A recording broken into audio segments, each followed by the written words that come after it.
Ayala, tell me who you are. Where do you come from, and how did you get involved in loving the world so much? Loving the world so much. I like how you phrase that. I might use that as a tagline. That's good. Where did I come from? Originally Manhattan, but that's the boring part of the story. The more interesting part of the story is that when I turned 20, I had lost a friend of mine in a motorcycle accident. Mm. And it was the first time in my life that I saw reality. I saw life as it really is.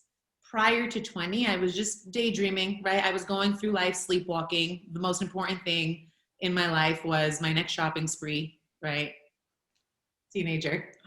And so when I heard of her passing, it woke me up, and I had this voice in my head, and it was clear as day. I remember it like it was yesterday. Say, Ayelet, you've been alive for 20 years, but you have not yet begun to live. And my whole life did a 180 from that moment. I went to Barnes and Nobles, went to the self-help section, and a book titled Buddha literally fell off the shelf onto the floor. Wow. So I read that book, and that took me back to Barnes and Nobles, and I drank every self-help book. It changed my life. I started getting into yoga. I started getting into meditation. And of course, like every good Jew, I ended up in India. That's great. 6 years. For how long? 6 years. Wow, that's amazing. Yeah. So thank God, like the seeker in me was just so authentically committed to spiritual growth and to finding out, why am I here? There's no way that I could be here just to continue shopping, to continue partying, right? Like, yeah, okay, all fun and good, Nice. but it's nice, but it's not purposeful. It's not fulfilling. It's temporary fulfillment. And so the genuine seeker in me, in India, spent up to 8 hours a day in meditation, really deep diving and just constantly doing a U-turn into myself, a Y-O U-turn, and trying to figure out the deep questions like why am I here? What is my purpose? How do I become happy? And it's not even just about being happy, because sometimes we're not happy, but for me, it was more, how do I experience a fulfilled life? So that was, I'm giving you the Reader's Digest version. There's so many stories It's a packed whole into life. It's a whole life. the whole life, right? But fast forward 6 years, and my guru at the time, I was at an ashram, I had a guru. The guru had invited me on a 4-month bus tour to visit all the temples in southern India. And this guru has hundreds of thousands of followers around the world, and he invited 20 of us on this bus tour. So at the time, I thought that was my spiritual path. I thought that was going to be the rest of my life. So when the guru invites you on a bus tour, you say yes, right? And so it was a week before the bus was going to depart from the ashram. When I say bus tour, I don't mean like sleeping at the Hyatt at night. I mean like real rugged, maybe showering if we're lucky once in a blue moon somewhere. I don't know. But it was going to be pretty wild. And so a week before we departed, I went up to Bombay to visit some friends of mine who are pretty wealthy. And I said, okay, I'll spoil myself for a week before I get rugged. And so I'm by their pool, and I'm in meditation. I have my eyes closed, and for anyone who's meditated, that if you're trying to focus on your meditation, but you're distracted, it's incredibly hard to focus on either your breath, on a thought, on a mantra, whatever it is. It becomes difficult when you're distracted.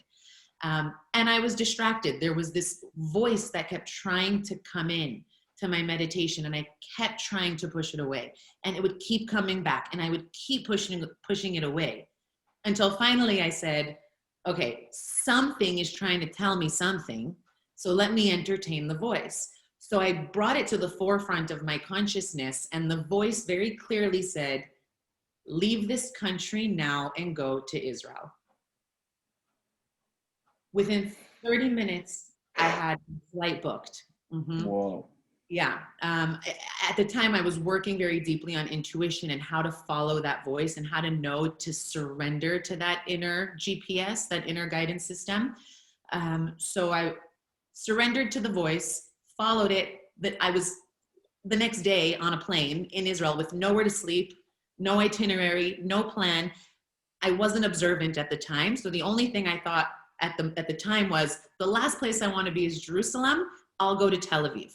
Okay.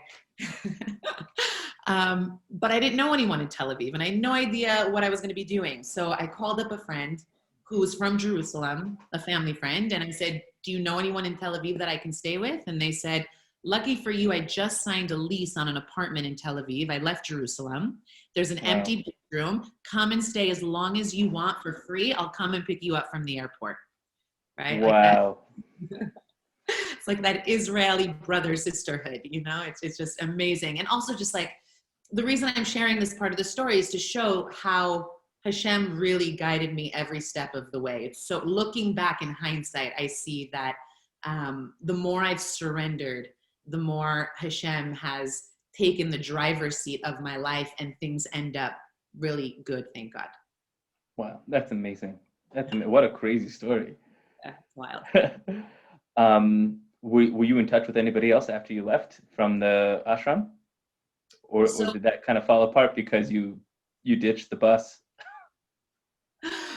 So interestingly enough, when I flew back to the ashram, which is in southern India from Bombay, when I had already decided to come to Israel, my flight was booked, I had to sneak back into the ashram to get my luggage because I knew that if they saw me, they would have pulled me and said, get on the bus, right? And so they're very persuasive.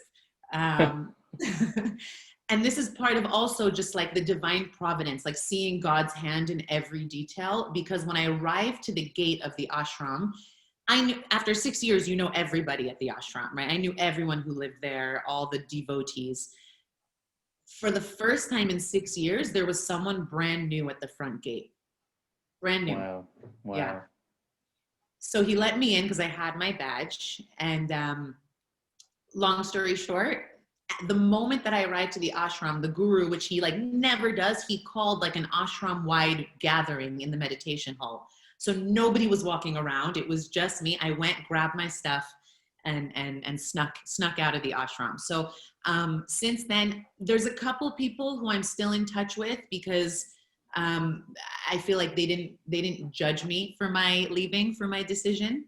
But for the most part, like I'm not so much in touch with that world anymore. No. Wow. And you're obviously very happy with your decision based on the smile on your face and the energy by which you're speaking. Oh my gosh. This, like, if there's a place where my soul can call home, it's in Torah, it's in Judaism, it's living in Jerusalem. I mean, there's so much alignment for my soul. Just yes. The short answer is yes.